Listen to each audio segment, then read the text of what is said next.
symphony of greatness. Get ready for Rick Young, of success. Motivational Champion. I was born a champion.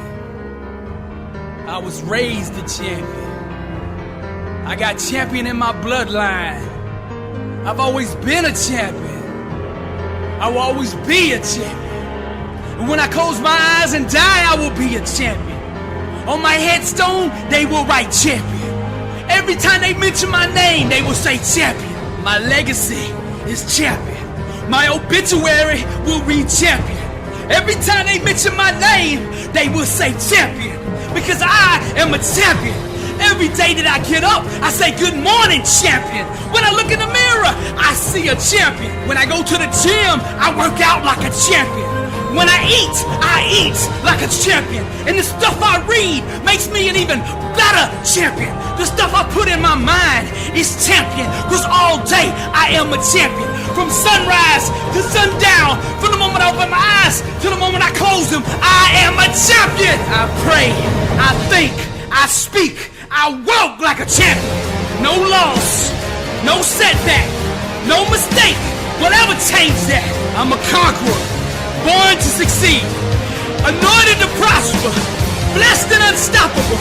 And I will arise out of the ashes because my God will not fail me. Because I am, always have been, and always will be a champion. Greater is he that is in me than he that is in the world. I can do all things because with God, all things are possible. And I am a champion doing the impossible. Failure is not an option. I refuse to concede because I'm a champion when I bleed. My blood is champion. And anything that stands in my way, I will go through it, over it, or around it because I am a champion. Nothing can stop me. Blessed and unstoppable. I am the undefeated, undisputed, never beaten champion of the world. The world says I'm a loser. I get up every day and go to war with that statement. They think I'm lazy. I'm hungrier than ever. Beast mode, I'm eating all competition. The devil says I've got no money. Money comes to me easily, frequently, and abundantly in God's perfect way. The world says I'm crazy. The world belongs to the bold. They remind me of the losses I've taken. They say I'll never recover. I serve the God of restoration. I will make a comeback. They say you can't pay your bills with dreams. Success will come off the assembly line of my mind. They say I only have average talent. Hard work and discipline are the great equalizer. Why don't you get a 9-to-5, a normal job that pays every week? Because I'm the head and not the tail. Above, not below. I was strategically designed for greatness. It looks like your God has forgotten you. My God will never leave me nor forsake me. You really believe all that stuff you're saying? Destiny is obligated by universal law to concede to the demands of unwavering faith, and I believe I'm a champion, committed, hungry, dedicated, fearless, bold, never wavering, full of faith, anointed, prosperous, strong, righteous, focused, disciplined, willing to do whatever it takes to be a champion. I will arise one day and make a fool out of all those who doubted me. I will live with no fear. I will boldly attack the things that scare me. They will not stop me or my destiny. No health issues, no job issues, no financial issues, no relationship issues. Nothing shall stand in the way of my divine calling because I am a champion. I was born a champion, raised a champion, have always been a champion, will always be a champion. My legacy is champion. When it's all said and done, on my headstone, they will write champion.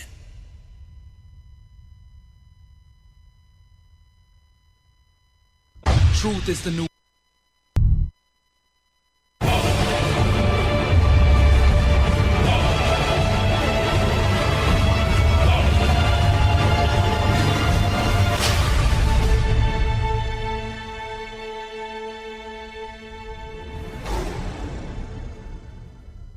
The things you're about to hear are the powerful inner thoughts going on inside the mind of a champion.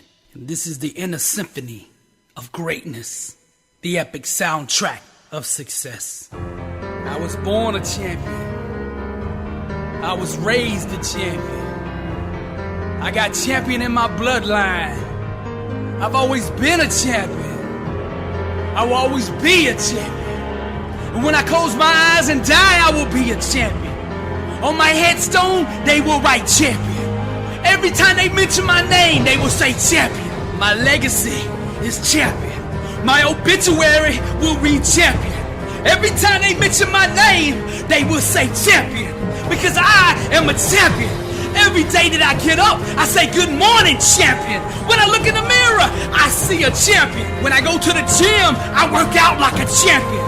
When I eat like a champion. And the stuff I read makes me an even better champion. The stuff I put in my mind is champion. Because all day I am a champion.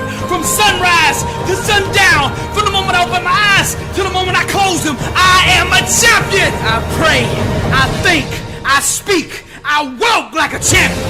No loss, no setback, no mistake will ever change that.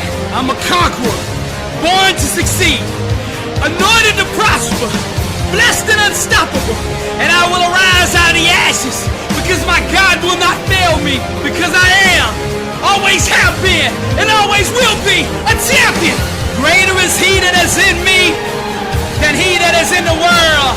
I can do all things, because with God, all things are possible, and I am a champion doing the impossible. Failure is not an option. I refuse to concede, because I'm a champion when I bleed. My blood is champion, and anything that stands in my way, I will go through it, over it, or around it, because I am a champion. Nothing can stop me. Blessed and unstoppable. I am the undefeated, undisputed, never beaten champion of the world. The world says I'm a loser. I get up every day and go to war with that statement. They think I'm lazy. I'm hungrier than ever. Beast mode, I'm eating all competition. The devil says I've got no money. Money comes to me easily, frequently, and abundantly in God's perfect way. The world says I'm crazy. The world belongs to the bold. They remind me of the losses I've taken. They say I'll never recover. I say out of rest, I will back. They say you can't pay your bills with dreams. Success will come off the assembly line. My mom have hard and degrading. Why don't you normal that pays? Because I'm the head and not the tail, above not below. I was strategically designed for greatness. Like your has forgotten you. My God will never leave me, forsake me. You really believe all that stuff you're saying? Destiny is obligated by universal law to concede to the demands of unwavering faith, and I believe I'm a champion, committed, hungry, dedicated, fearless, bold, never wavering, full of faith, anointed, prosperous, strong, righteous, focused, disciplined, willing to do whatever it takes to be a champion. I will arise one day and make a fool out of all those who doubted me. I will live with no fear. I will boldly attack the things that scare me. They will not stop me on my destiny. No health issues, no job issues, no financial issues, no relationship issues. Nothing shall stand in the way of my divine calling, because I am a champion. I was born a champion, raised a champion, have always been a champion, will always be a champion. My legacy is champion. When it's all said and done, on my headstone, they will write champion.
Here's to the crazy ones, the misfits, the rebels, the troublemakers, the round pegs in the square holes, the ones who see things differently. They're not fond of rules, and they have no respect for the status quo. You can quote them, disagree with them, glorify or vilify them. About the only thing you can't do is ignore them, because they change things. They push the human race forward. While some may see them as the crazy ones, we see genius. Because the people who are crazy enough to think they can change the world are the ones who do. Glad I could do that. Yes, ladies and gentlemen, my name is Yeah. Rick Young. This is another. Yeah, Domino's maybe they wanted to see a credit card or something. Okay, we are actually on the line right now. We're on the air. Right Awesome. I'm here. now. I'm doing the introduction right now, and my name is Rick Young, and this is another segment of What's in Your Hand. What's in Your Hand is a motivational program. We talk about success, achievement, going for your dreams, maximizing your life, having fun. It's a show that I started up at WHCR 90.3 FM, the Voice of Harlem, up on the campus of City College. And now we have brought that program here to Grant Projects, and we're steady growing. And today I have an amazing guest on the line. And I learned from my radio mentor, radio teacher, radio godfather, Brother Leroy, that it's all about the guests. He says, get guests. He says, people don't want to hear you talking every week about this or about that, running your mouth. People want to hear guests. And so I got that when he said that. He says, it's about the guests. And so I have a guest on the line today. And he's a teacher, he's an educator, he's a good teacher, and can inspire hope, ignite imagination, instill love of learning. And he is Andrew Ellis, and I'm excited to have him on today to learn about some of the things that he's doing in the educational world. But I also want to thank Andrew for getting us some pizza. He ordered us some pizza, man. That's the first. I've been doing shows for 12 years, over 900 shows. This is the first person that has ordered pizza before the show. That's so cool. So, Andrew, how are you doing? I hope you enjoyed it. Yeah, I enjoyed it.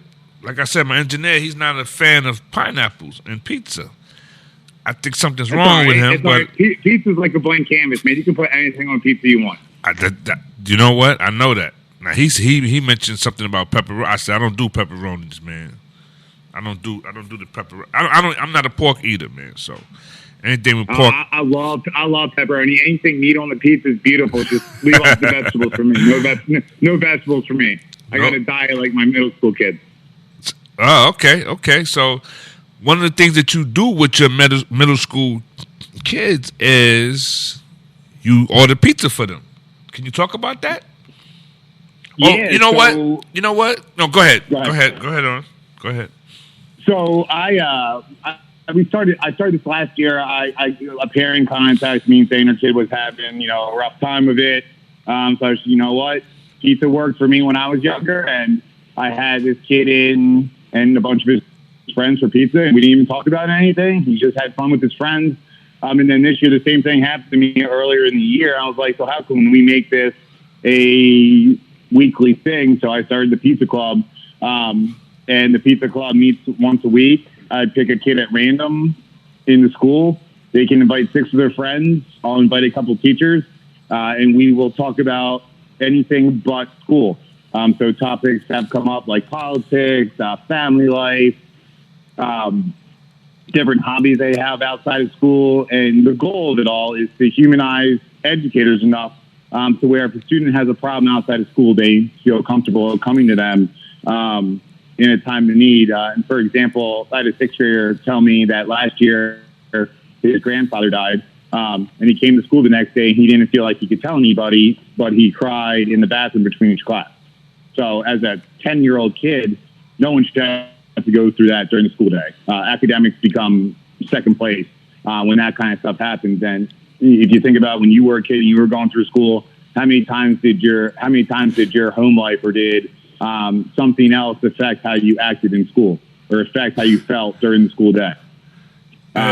So my goal is just to have kids feel safe in the fact that if something ever happens to them outside of school or their family or a dog dies, they are able to come to one of their teachers and talk about that without having to feel judged or like they're putting something else on us.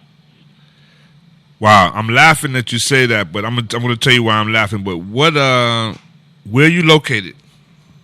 So I'm located in Wilmington, Delaware, like 20 minutes outside Philadelphia. Mm-hmm. One So time, I'm guilty being an Eagles fan. an Eagle fan. That's right. Okay, all right. Hey, I don't have a problem with the Philadelphia Eagles. I don't. I know some people that do, but not me.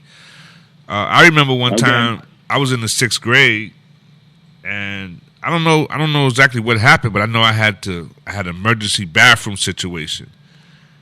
I did not ask the teacher. I jumped up and ran out the room. And my teacher's name was Mr. Kreco. Never forget. You know he was a good teacher because you still remember his name, right? Yeah, He came, looked in the bathroom, saw me on the toilet, looked, went back into the classroom. I guess he was trying to figure out what happened. But yeah, that was just something I never forgot that happened. Like one time in my whole school life, I'm in the classroom. I had to jump up and run to the bathroom. That was crazy. Right. No, very crazy. But he was cool about it, though. Similar story. Yeah, he was cool about it. He just came, looked. Oh, absolutely, and everybody should be. You can't control that. Yeah. And it's just one of those situations when I. Go ahead. When I was growing up, you good? Yeah, I'm listening. Yeah. Okay. So when I was growing up, I was undiagnosed with anxiety and depression for most of my life. Finally got it figured out when I was 23. But I had a lot of, struggles in high school, just as far as reaching out to other kids and, being shy, introverted, thought something was wrong with me, thought I wouldn't fit in. But there was this one gym teacher named Mr. Anderson. And me and Mr. Anderson were close because we both loved sports. We both loved basketball. He was a Cowboys fan. I was an Eagles fan. But we just got along, and he understood me a little bit. He understood I was going through some things. So my high school produced Matt Schaub, who is now the backup quarterback for the Falcons, but he was the starting quarterback for the Texans for a while in the early 2000s. So I loved Matt Schaub because he went to my high school, and I was the only kid with a rookie jersey of Matt Schaub. I got it custom made for my 16th birthday. That's all I wanted. So my parents got it for me. I think me and his mom were the only people that had his jersey. And Mr. Anderson had known Matt because he coached me basketball and he went to the school. So one day I was in math class and I was a horrible math student, the Algebra 2 class, and I was just going along with the flow. And Mr. Anderson comes and asks to see me. Now, he never usually did this. I just talked to him after gym class. So he comes and takes me out of math class. And he goes, "Okay, Andrew, go get your jersey. I want to see it." And then you come down to my office. So I brought the jersey to school. So I went to my locker, got the jersey, and then I walked down to his office, and I see this tall, athletic guy standing right there. And it was Matt Schaub. So he's like, you have a half an hour, ask him whatever you want, quiz him on whatever you want. You got the whole rest of the afternoon to talk to him. So, and that had nothing to do with academics. It just had to do with the fact that he cared enough to think about me in a time that I needed it. So I try to be Mr. Anderson as I'm a teacher. So how can I serve the best interests of my students? And it doesn't always have to be academically. Mm-hmm. Now, Andrew, I want to back up for a second. Now, Andrew Ellis, you told me that you are a Philadelphia Eagles fan. Your teacher, gym teacher, was a Cowboys fan, and y'all got along? Now, that sounds crazy. How could that be? Come on. And that was one of the bonding moments too, because we would talk trash to each other all the time. They play each other twice a year. So it was just the trash talking and the back and forth, and making fun of Robo, and of course McNabb choked more than he helped the Eagles. But yeah, it was just like the camaraderie was there. That was kind of like the icebreaker. It was kind of like a safe place for me too, to talk to him in his office, because it was a pretty intimidating time for me in high school. But I try to model my teaching off of him and his actions, and sometimes it's not about academics at all for these kids, because they need an outlet, and they just need somebody to listen to them sometimes. That's pretty cool, because sports can make a huge difference in a young person's life, and that be male or female. Because I remember me being a young guy, I would go into my room, close the door, I would take a hanger, make it like a hoop, and I have my ball, and I'd be in there for hours just playing games by myself, left hand, right hand, imagine all the players during that time, NBA players, and just having a ball, and I just being there for hours, sweating by myself, having a great time. So sports, I think, is a powerful tool for a young person growing up. And it's a bonding tool too. You meet people you never would have met. You establish friendships that you never would have had without sports. And you just don't know. The kid you never talked to before may like the same team you do, or may play the same sport you do, or the same position. You never would have known that had you not met them. Right. Right. So yeah, sports can be a very powerful bonding experience. It can obviously teach you a lot of life lessons, because let's be honest, in most sports you fail more than you succeed. So it also teaches you how to deal with adversity as well. Right. And then my next door neighbor, Barry Saxton, he came up. I seen he had a Puff basketball. I lost my mind when I seen Puff basketball. I lost my mind. I remember those.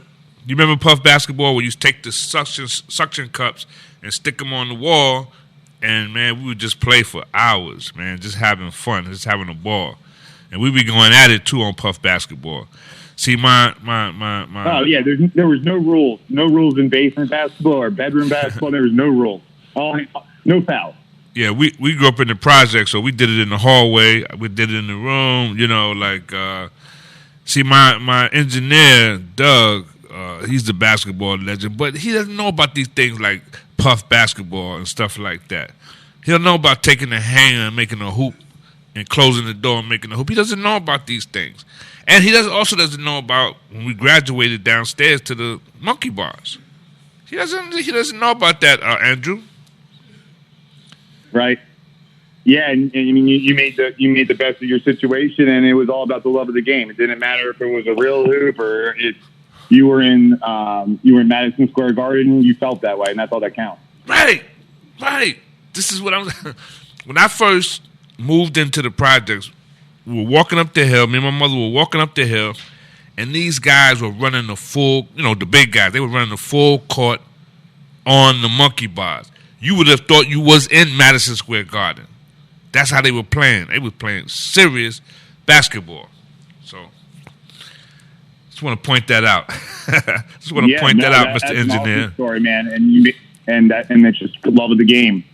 There you go. The love of the game. That's one of the things that's one of the reasons why Michael was so successful, because of the love of the game. Right. When I say Michael, I don't have to say one name, right? When I say Michael, you know who I'm talking about, right? Yeah. Oh, yeah. I do. I was a big Allen Iverson fan growing up. Or do I have to say MJ?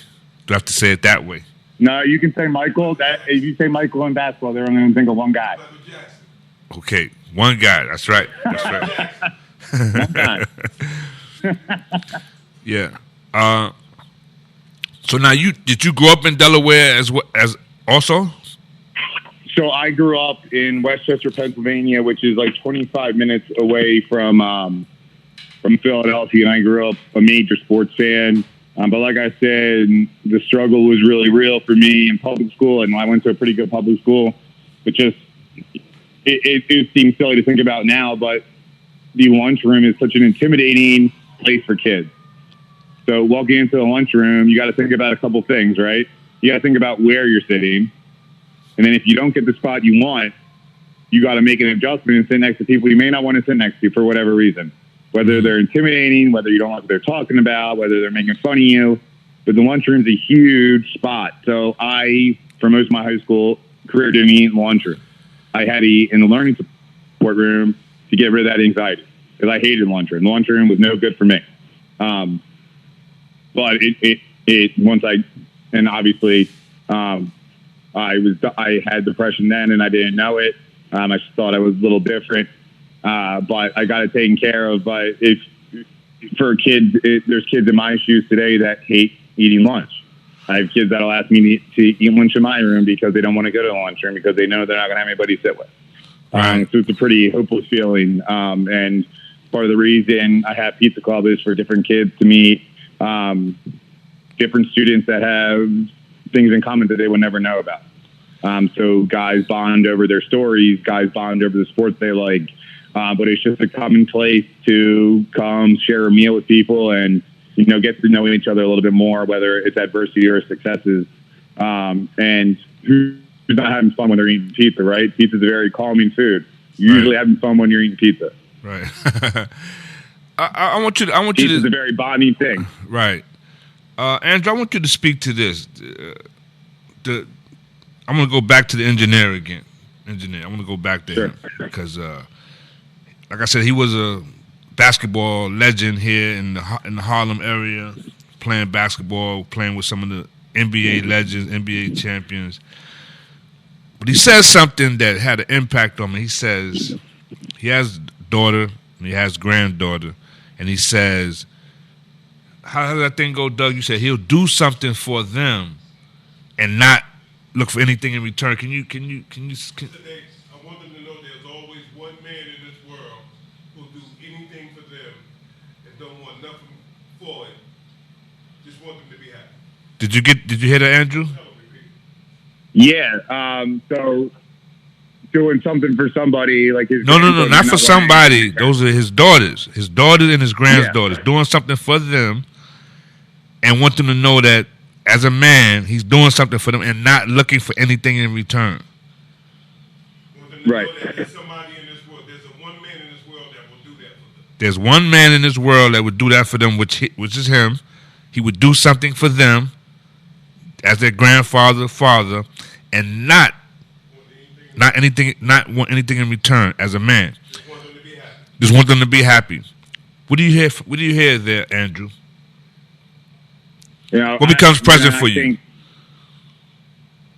I think he should be commended for that. I think that's how human beings should treat other human beings. And I think sometimes we get so lost with social media and with the negative news that I think that's how human beings should be treated. So looking after one another, making somebody make somebody smile every day, right? So as I've gotten older, the biggest sense of gratitude I've gotten is seeing others' reactions when you do something nice for somebody.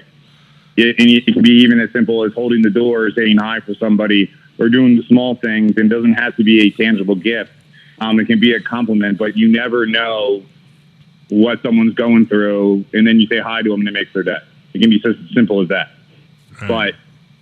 But I think we're in a very self-satisfying society where we do something for someone, we want something back in return. And I don't think that should always be the case. People should do nice things because they want to do nice things. And it shouldn't be, we have to even out the playing field and you have to do something nice for me in return. And especially as an educator, you want to see your students smile when they leave your class. You want them to come to school excited about learning. So how do you create an atmosphere where that happens? And I'm sure that those daughters that look up to their father so much, they get that feeling every single day because they know that they can go to their father and their father's going to do something to make them smile, or their father's going to do something to make their day. Right. So as educators, how do we replicate that in the classroom? Because to me, that guy's a hero. That's how human beings should be treated. That guy is a hero. So, Mr. Doug, what did your daughters and granddaughters say after you made that statement to them? They said, be quiet, Dad. So they didn't say anything. They knew it was real. Yeah. So, Andrew, what do you think that how they felt when he said that to them? And did you say it to them? And Andrew, what do you think became present for his daughters when he said that? Wow, that's a great question. I think his daughters may have been a little overwhelmed or shocked, because that's not, for me, that's something, like I said, a superhero would say to somebody, because that's not how we treat each other in society. Right? That's just not what that Mr. Doug, right? Yes. Yeah, and if I can just talk to you for a minute, Mr. Doug, I really think you're a superhero, and I say this because I guarantee 80% of society doesn't. They want something back, and you should do it because you know it's going to make their day, and you do it because you love them, and you do it because you really care about them, and you're not looking for anything. Yeah. Say it again. I wanted them to know that there was somebody who cared for them like that. That's why we brought them home from the hospital when they couldn't talk. Couldn't walk. You know what I mean? So you wanted them to know Yeah. that, you know, that, No, I got you. yeah, you wanted them to know that. Go ahead, Andrew. Go ahead. And kids need to know that there's someone in their corner for them. Correct. Well, I Every always single tell kid in the world needs to know that. I always tell them, don't come to me first because I'm a sure thing. Right. Don't come to the sure thing first. Look around and see if you can solve it yourself before you come to me, because I'm automatic. I'm an automatic yes. Right. Right. But like I said, I don't know if every kid in the world has someone they can go to. Wow. Especially at school.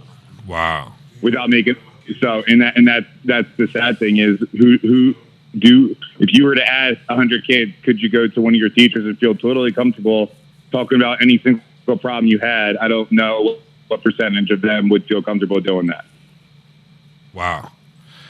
Has one of your students ever come to you and talked to you about something that's literally shocked you? Yes. Yeah. So a divorce at home is a common topic.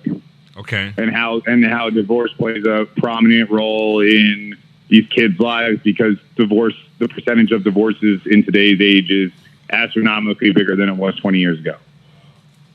So how does a 10-year-old deal with their parents getting divorced and now he has to split households? How does that affect him? Yeah. And then he has to go to school the next day. So school is very nominal. Academics are very nominal when something like that's going on at home, because now the child's well-being is making sure is he okay, right? So mathematics has nothing. They are way down on the totem pole when it comes to priority in that instance, right?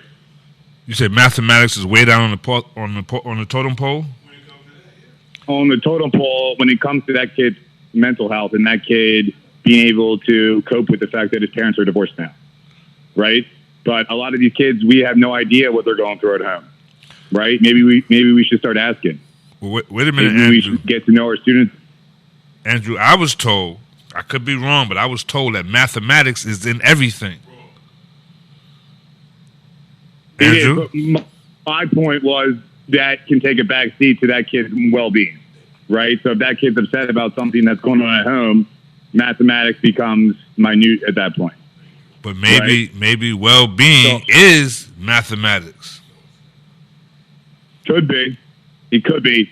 But I guess I'm not so worried about him. I'm not so worried about him doing well in my math class as I am worried about how he is dealing with the adversity at home. Okay, so I want to read something to you real quick, and I just want some feedback from you. What you think? It says, Sure. if you are unhappy with your world and want to change it, the place to start is with yourself. If you are right, your world will be right. If you are right, your world will be right. This is what PMA is all about. When you have a positive mental attitude, the problems of your world tend to bow before you. Napoleon Hill. What became present for you, Andrew? I'm getting funny faces over here from the engineer, but what became present for you, Andrew? Say it again. What became present for you from that statement I just read? So I think as adults, and especially as educators, we have to have that positive mindset, right? Uh-huh. If there's a problem in our life, we have to look at ourselves. If I teach a poor lesson, I have to look at myself. It's only my fault, Right. and I have to make adjustments. I Right. think as children, having that mindset can be tough sometimes, because what 10-year-old can deal with adversity like that? And how do we teach them that mindset? Well, that's the right? question. You just said it right there. How do we that's teach? tough for kids. What's that? And that's tough for kids to understand that their mindset can change how they view a situation. Right. Right. Because to them, that situation is at the forefront of their brain. Right. That is the problem plaguing them. That's all they're thinking about. So how do we, as educators and as people that support them, teach them that mindset? That's a great question. That is a great question. I think that's something that we need to explore. But I don't even think that we're looking at that as an option or as an alternative. We're not even looking at that. No, we're not. And reason being is we're in the education field about getting good grades and worrying about standardized testing and how our school matches up with other schools. And the priority is not the student. The priority is the test scores and the homework. Right. Now, here's another thing that a lot of people are overlooking. The fact that students or people learn differently. Everybody do not learn the same way. Yeah, I agree with that. So how do we put that into the mix and say, maybe a kid might not be selling a certain way, but that's because he's not in an environment that's learning for him, conducive for learning for him. Right. No, and that's the problem, and it's a sad reality in today's education system. We are so like, okay, I need this from you. I don't care how you learn. I just need you to regurgitate this information back, and then put it on paper, so I know I at least try to teach you it, and then we're going to move on. I don't care if you're creative. I don't care if you're artsy. I don't care if you're really good with technology. I don't care if you're really good at public speaking. I just need you to give me what I want, and then we're going to move on. And it's so industrial revolution age of us. Education has not evolved at all. We're no longer in a society where you go to the Ford plant, you work on the assembly line, and you have one job per day. Right? 80% of the jobs that my kid, when they graduate college, my fifth graders, they're not even around yet. So how do we prepare students for jobs that aren't even around? Well, the one thing in every job, they have to think, right? When in your line of profession, you have thousands of guests a year, and they're all unique. Right. So you have to think about how you want to run your show. So the show you run tomorrow is going to be way different than the show you run with me today. Right. Right. So that has nothing to do with regurgitation of knowledge or writing some answers down on a worksheet. You have to really think about how you want that show to go and how you want to ask the guests a different question. Right. Because the questions you ask me are going to be different than the questions you ask tomorrow. Right. Right. So I just think they don't want to change because it's comfortable, right? We've been doing it this way for so long. Education's a big money-making giant in this country. So why change it now, right? And it's unfortunate because kids are often learn to be regurgitators of knowledge, and they just want to spit back what they learn instead of applying that knowledge somewhere, or learning how to think, or learning how to discuss things, or learning how to debate, or learning how to be confident in themselves as students. And it's a big problem, and hopefully in small doses we'll start making changes. So why aren't they teaching that? Why are they teaching kids to be automatrons, or go for a job instead of teaching them all that other stuff he just said? What's up with that? Did you hear that? Did you hear him, Andrew? I said, why? Can you repeat that question? I'm sorry, I didn't hear you. I said, so why if everybody knows better, why are we teaching kids to be like automatrons or to act like they're going to get a job when, like you said, those jobs may not even be there yet? Why aren't they teaching kids how to do all that other stuff that you were just talking about? Like, No, how to you're be right. you. And yeah, no. So a couple things. I think so we all remember when we took these bubble sheet standardized tests, right? You remember that in school? You had to take these state tests or whatever it was that you took 4 days out of your school year to take these tests. So we're so driven as a society on instant results. So we want to know the grade right away. or we want to know how we stack up against each other instead of just focusing on ourselves. Right? Those test scores that you get in 5th grade and 7th grade and 9th grade and 11th grade, there's no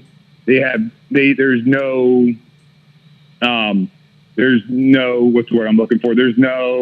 So those test scores you get in 5th grade have nothing to do with how you are as a person when you're an adult. They are just for people to see how you stack up and for rich test companies to get even richer. So these schools are paying for these tests from these companies, and then those companies get bigger and richer, right? So that's where we are as a society. We are a instant gratification society. We want this grade. We want these results, and if we don't do it, then we're gonna try it again. But I have literally had parents in 5th grade so concerned with the math test grade, and not the process how they got the grade, but just the score. So we got to get rid of this test obsession society, and worry more about how the kid learns the material and the process in that. If that makes sense. Go ahead. So how did Andrew? How do we deal with a culture that basically, for all us grown-ups, they keep a score of all kinds of stuff. You know, how much rent you pay, how many jobs you had, how many degrees you got. I mean, how do we help the kids to be smarter so that they are more interested in that means something as opposed to all of that angst you see with your middle schoolers? It must be annoying to see all that angst. Yeah, so I think as a society we need to encourage our kids' hobbies and what they're interested in, like cultivate that and have them run with it. We never ask as educators, what do you like to do? Where are your strengths? We don't play off strengths, we play off weaknesses. We try to correct weaknesses and then encouraging strengths. Right. So your daughters or your sons or what are they good at? Right. And not so much the words. How can we encourage them to keep going with what they're passionate? Find the kid's passion. Okay. Because that's ultimately what they want to do. I knew I wanted to be a teacher when I was 7 years old, and my parents encouraged me to do that. Right. I know I'm not going to ever make a lot of money as a teacher, but that's not what it's all about. So how do we encourage passions? If you're an artist, okay, how do I get you involved in art to where you can be a confident artist and make that part of your life? Right. So I just don't think we oftentimes in education focus on the negatives instead of how can we best help the kid flourish in what he likes to do or she likes to do. So Andrew, one last question. So, are you one that says are in favor of helping? You're part of the system. So, I mean, how do you help the kids to learn how to be smarter, to learn how to negotiate? Because a lot of kids, in my opinion, early on, they can see that the system is maybe rigged to some degree. Yeah. They see that. Yep. And I think when you were talking about the sitting at the table in the lunchroom, I think that kind of shows it right there where, they're not even concerned about collegially sitting down and treating everybody like they're part of the team because they're in school. Right. They don't even have that. And that's not, should be encouraged. I believe, maybe I'm wrong. I think more teamwork and leadership and teamwork stuff should be taught to kids more than the individualistic, do good on your test, be better than the other guy, when sometimes you can't do nothing without the other people. Right. No, I think you hit it spot on. The biggest thing for me is my kids coming out of my classroom more confident than they were when they walked in. So, and that doesn't exactly mean academics. So we do a lot of public speaking in my class. I get them very comfortable with being the best version of themselves, being comfortable in your own skin to where no one's going to judge you, right? You should be comfortable with being who you are. Don't try to change for anybody. And so, Andrew, right? So, go ahead. I just want to ask one more thing. This is in the kind of Rick thing. I always tell I always tell my kids when they were little to go to school and be a leader and not a follower. So something's going on in school with a certain group. So what? Are you being a leader or are you being a follower? And I think, in my opinion, I just want to know what you think of that. No, and I think you're spot on, and I think even more. I think being a leader is incredibly difficult for kids because they want to go with what's popular at the time. So if picking on that poor kid in math class is popular and kids are laughing at them, most kids want to follow along instead of that one kid that says, "Cool it! Like, why are we picking on him? There's no point to pick on him. Leave him alone." So I think that's exceptionally hard for kids because they want to just follow along with what the popular thing is instead of stepping up and, you know, telling a kid, look, that's not what we're about. That's not what we're all about. It's not going to happen again. So I love what you're saying. And I love the fact that, so how do we teach kids to be leaders? What does that leader look like? Right? Is that a leader of a group of people that are going to make some kids' life miserable? Or is that leader of a group of people that say, no, we're not going to stand for that. We're going to do the right thing. We're going to lead by example. Well, if you're being a leader and not a follower, those are the kind of things that you may discover because you're busy not following. And I think everybody thought that, then they would understand I can't get anywhere without the help of a teammate. Because nobody can get done anything by themselves. And you can't win. And I don't know if that's taught enough. You're the teacher, but I don't know if how to win and winning as a team is taught more than this individualistic stuff that I believe is not going to work in our culture anymore. Yeah. No, and that's a great point. Education is very individualistic. There are your grades and they are your test scores, and that's it. But we do not teach enough how to get along with each other and putting a value on relationships and how to cultivate those relationships into friendships that last more and more. We're so worried about ourselves and what we have going on and fitting in that we forget that there are other people in our school life that we're going to need help from, right? And we're going to have to interact with for more than just 1 year. Got to do that at work. So, say it again? Go ahead. No, he said you have to do that at work. But let me ask, so what would happen? Yeah, no, and you're going to have to do that work. And you're going to have to learn to interact with people that you may not be too fond of, but you got to work as a team to get a common goal accomplished. Yeah. And you're not going to get along with everybody in life. And how do you deal with that? Yeah. Right. Well, what would happen, Andrew, if in the classroom, let's say there's one child that's terrible at math, and what happens if the class surrounded this kid and says, hey, we're going to all help you to take your scores up, and then we all win by bringing up this kid that's not great in math. Maybe we all get pizza. How about that? Maybe we all get pizza. No. If everybody gets over 60. If one person failed, no pizza for nobody. I'm just saying. That's a good. Exactly. And that's you great. know, there is a, and I encourage it too. There needs, if the one kid's better at math than the other, he can go help his buddy out, right? Or there's guys that can walk the room and work together to get things accomplished. So everybody's picking up everybody else, and there's going to be times when the roles may be reversed, and one concept the kid gets, and another kid doesn't get that concept. The next chapter. Right. So everybody's helping everybody to get through math, which is extremely difficult for most kids. So I know I stunk at it. Right. So Andrew, quickly, you know, I would say I was always a pretty ambitious young man. Always, right? I would say that, right?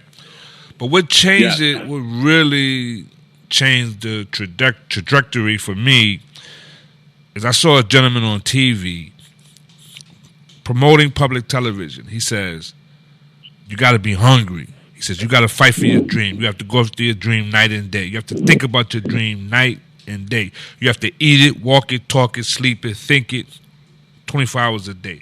He says, if you fall down, try to land on your back, because if you could look up, you could get up. I said, wow, who's this guy? So he talked about his story. and this guy, his name was Leslie Calvin Brown, Les Brown. He was promoting public television. And so I'm watching this guy on TV. I said, that's it. And I saw him again on television, right, raising money. Then I eventually went to see him speak in person. And then I met a young lady who had some of his tapes, his cassette tapes. I said, wow, could you make me some copies of his tapes? She said, oh, yeah, my husband, he does a lot of work with Les Brown. So, Andrew, I gave this young lady 10 blank tapes, right? She gave me back 4 tapes with front and back with information on it, Les Brown information. It was Getting Unstuck, You Gotta Be Hungry, Keys to a Larger Vision, and Keys to Self-Motivation. I still remember the name of those 4 cassette tapes. She put them on cassette tapes. And so I would listen to these tapes over and over again. I'm getting to a point. And he mentioned, he said that he wrote Norman Vincent Peale a letter. And Norman Vincent Peale wrote him back. So I'm saying, now, wait a minute. This guy's great. Who's Norman Vincent Peale that he wrote? That's what I'm thinking. So then he said, I was in the audience, and I'm looking at Zig Ziglar on stage, and Zig Ziglar's speaking. And Les Brown said to himself, I could do that. But he said it took him 5 years to actually get the courage to step up and be on the stage. 5 years. But I'm saying, wait a minute. Who's Zig Ziglar? If this guy's great. And he's listening to this guy on stage, Zig Ziglar. Who's Zig Ziglar? So there was a store in New York, 57th Street, 3rd Avenue. It was called the How-To Store. They sold how-to tapes on how to do everything, how to ski, how to swim, how to do just about almost everything. It was a how-to store.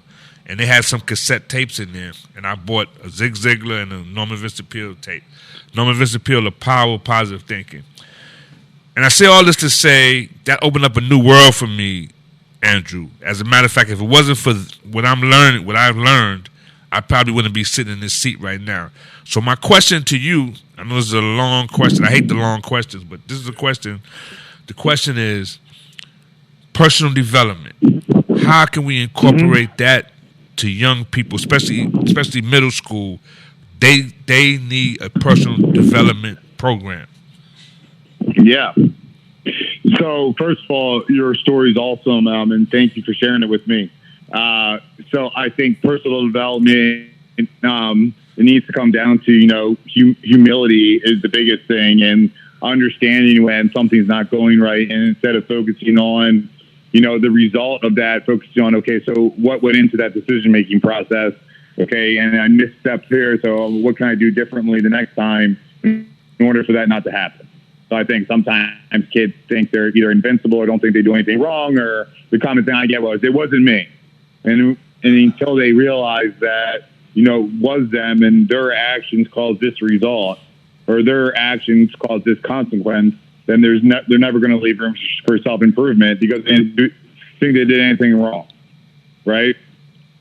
So we as educators and, family members or parents need to make sure they understand this is where you went wrong and this is where you need to show improvement, or this is a better decision you can make next time. Because that's the only way they're going to develop, right? Our failures are ways we develop as people. Not acknowledging our failures, not understanding how we made those failures, there's going to be no development there. So teaching kids that it's fine to fail and it's okay to fail and you're going to fail in life, but how do you pick up the pieces and how do you not allow it to happen again? Right. But you just gave me an idea, though. So you had that. What's up? You gave me an idea because I have an event that I'm doing on December 27th, and I said, what? Why not order pizza and have free pizza for people to come and have pizza? Yeah, that'd be awesome. Let me know how I can donate some pizza. Yeah. Hey, listen, the guy who brought the pizza, I said, "Did you get a tip?" And this guy had a big smile on his face. He was very happy.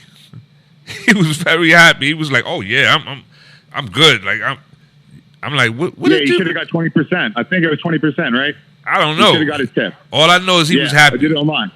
All I know, Andrew, is he was very happy. Very important. Love it. What I want.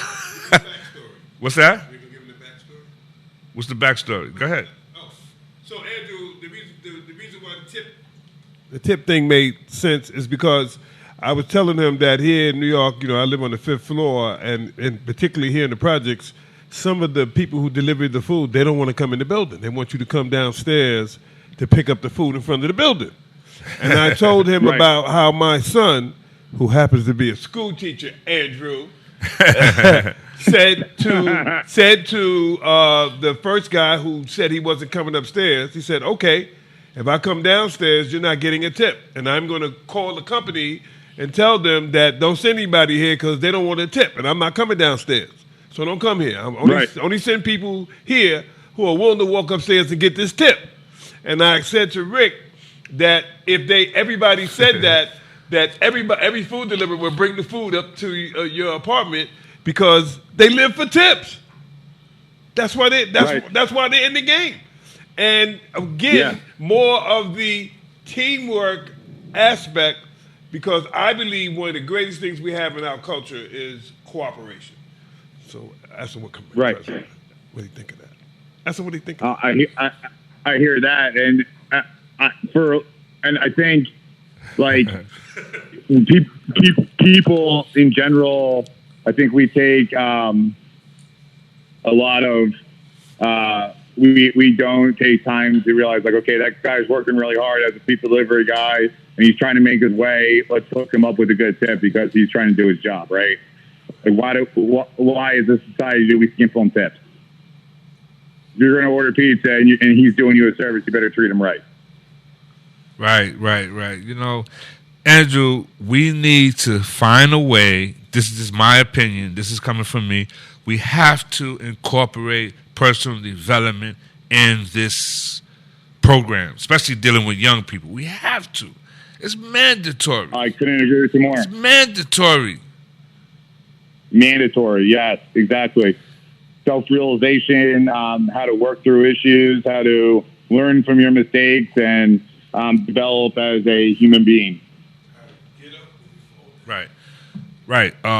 One of my friends in the motivational world, his name is Willie Jolly. He wrote a book called It Only Takes a Minute to Change Your Life. I loved the book, read the book, love it. But then he came out with another book called A Setback is a Setup for a Comeback. That's something. I love that. That's something that if you shared that with your middle school students, what would they say? A setback is a setup for a comeback. I don't know how they would react to that title because I don't know if they would acknowledge a setback. What's that? Say that again. The first thing with the setback is you have to acknowledge that it was a setback. Right. You have to acknowledge that something went wrong in your process. Right. Something went wrong in your decision-making process. So once they acknowledge that it was a setback, okay, so now how can we learn from that? And that sets you up with the second part of that title. Right. Okay. Right? So now we can make things better. But if we don't acknowledge our setbacks, how are we supposed to make anything better? Right. That's right. Well, because we're not learning from it. That's right. So now the next book that he came out with was called Turning Setbacks into Greenbacks. I like that. So, right. That's right. That's right. So, if you're teaching them that, I mean, come on now. That's a winning formula right there. That's a winning formula. 100%. Yeah. I agree with you wholeheartedly. So, my thing is, again, Andrew, how do we get the personal development in the programs to the young people? Yeah, no, and that's the thing that the system is going to have to change because there needs to be time for that. And there needs to be a set amount of time for that. And how do we change as a system of putting more time into things that are important like that instead of cramming down content the second day of school? How do we leave room for personal development and growth as a person and not as a student? Right. So how do we teach these kids to become better people? How do we model that better behavior? How do we fit that into their curriculum? Because no one in our curriculum does it say to teach these kids how to be better human beings, how to teach them to learn from adversity. Go ahead. I have a question. I have a nice question for you. Who was the Okay. most magnificent teacher that you ever saw? That I had or that I ever saw, period? That you ever saw, period. That you saw like this is the model Oh, wow. of a teacher. Yeah. So I have a best friend named Zach Roby, who is by far the best teacher I've ever seen in my life. We used to work together. What's I his got name? to observe him in person. What's his name? My best friend, What's his name? Zach. Zach? Zach. Zach? Zach is a math teacher. Zach. Zach. With a Z. Yeah. Zach. Okay. What's his last name? Ruby. Roby, R-O-B-I-E. So Mr. Roby is that guy because he has such a good mix of the personal skills that it takes to be a teacher Uh-huh. and how he portrays information. Uh-huh. So Uh-huh. part of being a great teacher is the kids understanding your style and understanding and explaining things the proper way so that they understand. Right. And he has such a good mix, and the kids love him. His class is pretty difficult, but the kids love him because they understand him, and they know he understands them. Wow. And he has a good mix of being Mr. Roby, but also, also knowing how to relate to his students. It's just like a perfect mix, and it's so hard to master as a teacher, and he has mastered that as a young teacher. And I give him full credit for that. He has mixed down in his kid, and I guarantee you his kids would go to him if they ever had an issue. Wow. Because he's just that kind of guy, and I don't think you can teach it as a teacher. He just has it. He just has it as an educator, and it's pretty cool to watch.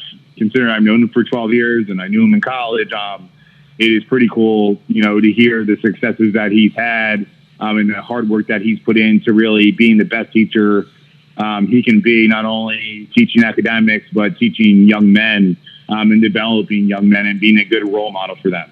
And he is recently a new father, so I know he's going to be a great dad as well.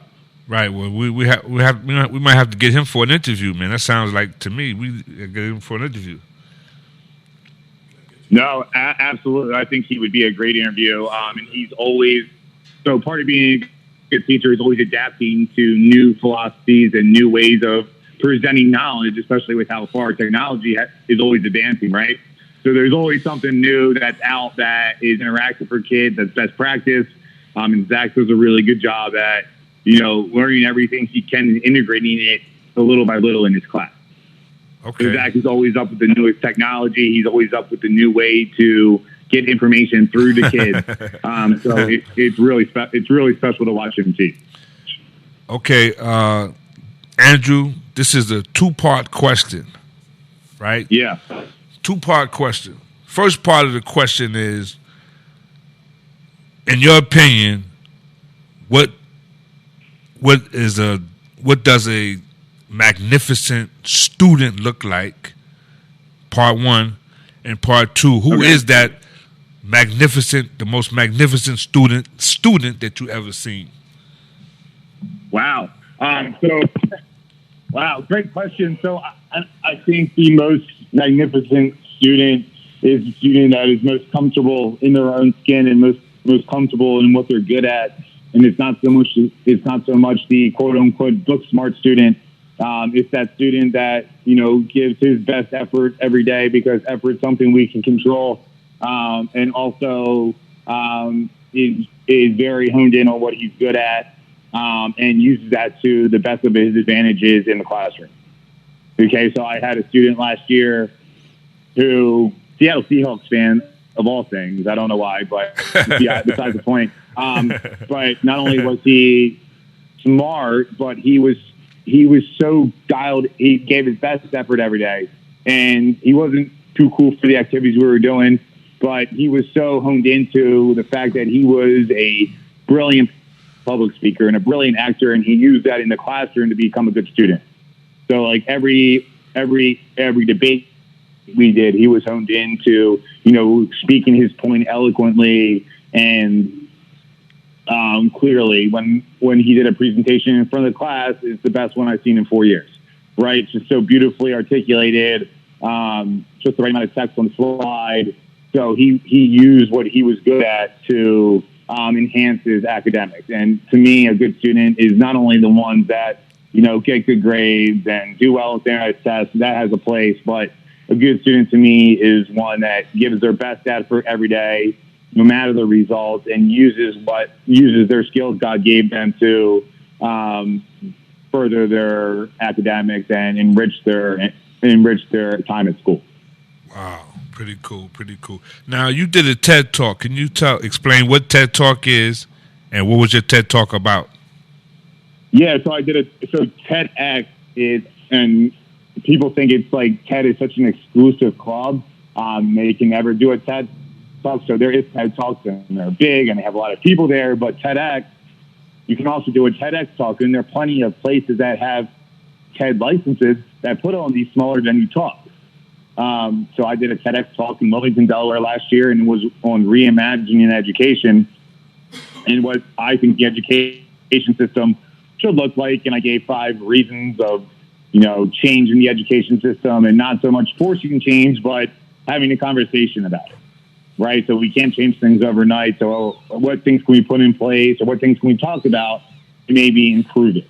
And I gave examples of personal stories, and I gave these 5 reasons what I would change in education. And some of them were outlandish reasons to some people, but I think if we don't have a discussion about education, it's never going to change. Andrew, is there such a thing as a TED Talk? Is there such a thing as a TED Talk interview? So I don't know if TED speakers have. I don't know if there is a podcast that interviews TED Talk speakers. I think that would be a very worthy look into. I've never been interviewed about my TED Talk before. I've talked about my TED Talk, but it hasn't been the sole focus of an interview. And I did my TED Talk because I'm passionate about the topic, and I think it was at a time in my life where I needed to put myself out there and gain some humility and vulnerability and get my ideas out there for better or for worse. And it came back with great feedback. But again, I think, the topic of education is so like hush hush that we should need to start having small conversations about it. And the TED Talk has gotten some good reviews and a lot of likes and an okay amount of views. So hopefully the message starts to resonate and we can have a conversation. And even if you don't agree with me, we can just have a conversation about it to see. Andrew, I want to definitely have you come back again, for sure. Yeah, and let me know how I can donate some pizza to your thing on the 27th. Yes, December 27th. All right. Let me get your website, Andrew. Yeah, so it's andrewellisedu.com. Mm-hmm. And there's stuff about me. There's a way you can donate to my pizza club on a link. Oh, really? Real quick about that. Okay. I started the pizza club, but 14 weeks in, and we did 14 pizza clubs and served over 60 pies. I realized I couldn't self-finance it myself for the whole year because pizza, while delicious, serving over 80 kids pizza is quite expensive for a private school teacher. And if I as the person, have a hard time asking for help, but I wanted it. And, when I talked to you and when I talked to a lot of the media guys at the Publicity Summit, there was like, okay, this is great, but how do you substantiate it? So the pizza club can't be a flash in the pan. It's got to be substantiated. So I had no choice but to start a GoFundMe, and the results of the GoFundMe have been amazing. And just in 72 hours, I'll have enough money for the rest of the year, which is awesome. But I don't want it to go away. I want pizza clubs in schools across the country because it's just so valuable to have a relationship with the teacher and know that you have somebody in your corner, and the pizza club helps develop that. That's awesome. That's awesome, Andrew. I want to get you on my other radio show at WACR as well. I want you to come over there and talk about what I would love to, man. So we're going to have you back here, and then we're going to have you at WACR. Let's make that happen, Andrew. Let's do that. And then I would love to obviously contribute to your thing on the 27th. Just, send me the information how I can do that. And I'd love to donate a couple pizzas to that. Yeah, two last points, Andrew. One is I love your energy. When I met you, your energy was very positive. So I love your energy, and I love what you're bringing to the table. That's one. Number two, are you ready for number two, Andrew? Yes, I am. You made a difference in my life today. Thank you. I appreciate that. That means a lot to me. And that's saying a lot, man, because I listen, I've seen the great ones. I've seen the great ones. I've spoken to the great ones. I'm sitting here with a great one right now. And for me to say that you made a difference in my life, that's a big deal. Thank you. I appreciate that. I appreciate you guys telling me your stories, and you guys are changing the world. You really are. Hearing a couple of the shows that you did on YouTube, you have some great guests, and you guys are really inspiring people to do great things. And please keep up the work you're doing and getting out in the community and things like that, because you guys are really making a difference using your platform. So kudos to you guys. I have become huge fans. Last thing, Andrew. Yeah. Be like water. You heard me? Say it again. Be like water. Do I like water? I said be like water. Be like water. Spread everywhere? Yep. Is that what you're getting at? Well, I love it. There's a guy by the name, you probably never heard of this guy. He goes by the name of Bruce Lee. And Bruce Lee said... No, never heard of him. Bruce Lee said, be like water. He says, water takes the shape of the cup. It takes the shape of the teapot. It takes the shape of the whatever. It's strong. It crashes. It flows. I mean, water. He said, be like water. Bruce Lee. Andrew, thank you, man. You're amazing. Thank you. I appreciate that, guys. And again, let me know how I can help, but keep changing the world, all right? Keep inspiring people. All right, now. Talk to you soon. All right, Rick. Thanks, man. All right, peace.